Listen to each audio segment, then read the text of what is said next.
पारादीप पौराध्यक्षों घरे बोमा पकाइबाकु नहीं सरगरम हो पड़ी पारादीप राजनीति।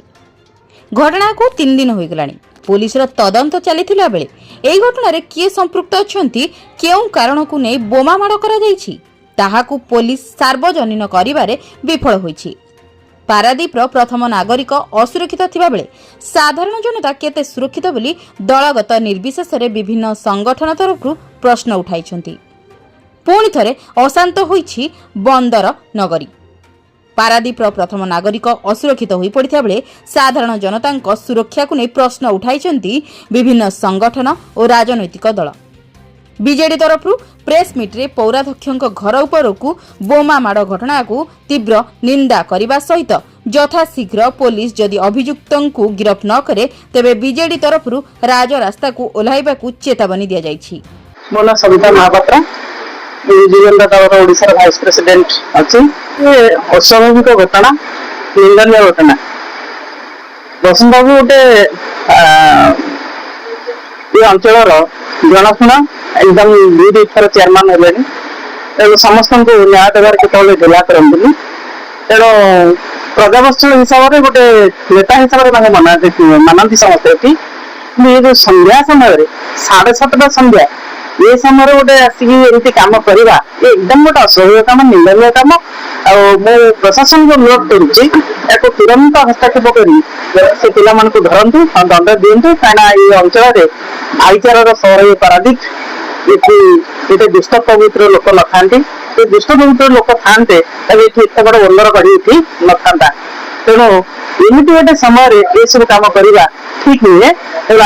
प्रशासन को अनुरोध कर भूवस्था दमन करने चेष्टा कर पिला अच्छा धरन यहाँ देखा जहाँ सरकार अपारगता लेकिन कान कारखाना हो खाली ये नुहे 48,000 महिला केसेस रिजगला मात्र 2 वर्ष सरकार भर 24 वर्ष सरकार था लोक मैंने एकदम सुस्थ सबल हिसाब से स्वावलम्बी जीवन यापन करुले मात्र 2 वर्ष महिला केस रिव्यू 48,000 आज देखिए प्रति कोण दिन को निहाती 4-5टा मर्डर देखा मिलूँ। तेणु ये जो कान कारखाना हो सरकार या प्रति निश्चित भाव सजग हवा दरकार। आम अनुरोध कर यथाशीघ्र से स्टेप ना दरकार। मुझे बसंत बाबू अनुरोध कर गोटे लिखित अभियोग करूँ आर जहाँ कार्यक्रम ठिकाना रूप न जाए ताले आम निश्चिंत भाव दृढ़ निष्पत्ति नबू मुकाबला करने। सांबादिक सम्मेलन में बर्षिंट पूर्वतन विधायक संबित राउतराय। पारादीप अंचल में परजीवी माने हिंसा सृष्टि करुवा नहीं अभियोग आनिबा सहित विगत दिनरू आज पर्यंत पारादीप रे सृष्टि होइथिबा हिंसाकांड रे जेउ माने संश्लिष्ट अछंती आज से माने राजनेता पलटिछंती। अन्य परे पारादीप अंचल में तेल चोरी, माटी चोरी, बाली चोरी भली अनेक घटना घटी जाइछि। हेले पुलिस अभियुक्त मानक नाम प्रकाश करिथिया बेले गिरफ करिबारे विफल होइछि बोली कहिसंती बीजेडी नेता संबित राउतराय।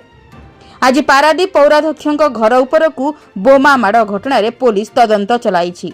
हेले किए अभियुक्त ताहाकू गिरफ करिबा हेउ किंबा चिन्हट करिबा कथा को स्पष्ट करि पारु नाही।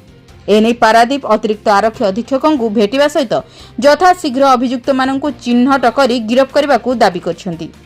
देखो यहाँ संध्या 7टा पाखापाखि आम जहाँ आम अनुमान करुचे घटनाटा होती तो यहाँ अति संवेदनशील घटना जमती खबर मिलता एडिशनल एसपी पारादीप और आईएससी पारादीप इमिडिएटली तार इन्वेस्टिगेशन स्टार्ट कर देछंती। मु भी आसती स्पॉट को आमर जहाँ भी डिटेल्स तथ्य गुड़ाक संग्रह करवा आम करूँ साइंटिफिक टीम भी आसी आपण मान समस्त को मुझे जनवा चाहूँगी यही घटनार पर्दाफाश आम निश्चिंत करूँ से जो भी है जे लोक भी करिछि ताकू आम निश्चित खोजिकी माने मेन स्ट्रीम को आनिबू एवं यही घटना पछरे जहार भी षड्यंत्र थिबो ताकू भी आम पर्दाफाश। जगतसिंहपुर संतोष मलंक रिपोर्ट जन अधिकार लाइव।